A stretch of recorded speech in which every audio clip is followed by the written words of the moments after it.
আপনারা শিরোনামে শুনছিলেন যে মাইলস্টোন ট্র্যাজেডিতে গাঢ় হচ্ছে শোক। হাসপাতালে চিকিৎসাধীন অবস্থায় মৃত্যু হয়েছে আরও দুজনের। এ নিয়ে প্রাণহানি বেড়ে দাঁড়ালো ৩৫ জনে। এদিকে বিমান বিধ্বস্তের পঞ্চম দিনে হাসপাতাল থেকে বাড়ি ফিরেছে দুই শিক্ষার্থী। বিকেল ৩টার দিকে বার্ন ইনস্টিটিউট থেকে ছাড়পত্র দেওয়া হয় আয়ান খান ও রাফসি আক্তারকে। পরিবারের সবার পরে এসেছিল যে চলে গেল সবার আগে। ৫ দিন লাইফ সাপোর্টে মৃত্যুর সাথে লড়ে শনিবার সকালে মারা যায় মাইলস্টোনের ৭ম শ্রেণী পড়ুয়া জারিফ ফারহান। বিমান বিধ্বস্তের আগুনে শ্বাসনালীর ৪০% পুড়ে যায় জারিফের। তার পরিবারকে বুঝিয়ে দেওয়া হয় মরদেহ। ২২ তারিখে সকালে আমরা এই বার্ন ইউনিটে আমরা নিয়ে আসি। হ্যাঁ, তখন কথা বলছে ও ২১ তারিখ ২২ তারিখ সকাল পর্যন্ত আমার সঙ্গে কথা বলছে। বার্ন ইনস্টিটিউট থেকে জারিফের মরদেহ উত্তরার বাসায় নিলে সেখানে সৃষ্টি হয় বেদনার্ত পরিবেশ। দুই ভাই বোনের মধ্যে সবচেয়ে ছোট জারিফ।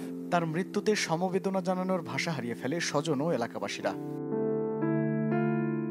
উত্তরার খালপার মসজিদে হয় জানাজা। এর মসজিদ সংলগ্ন কবরস্থানে হয় দাফন। মাইলস্টোন স্কুল অ্যান্ড কলেজে বিমান বিধ্বস্তের ঘটনায় শনিবার আরও এক আহতের মৃত্যু হয়। স্কুলের অফিস সহকারী মাসুমা আক্তারের শরীরের ৯০% পুড়ে যায়। চিকিৎসকদের চেষ্টার পরও বাঁচানো যায়নি তাকে।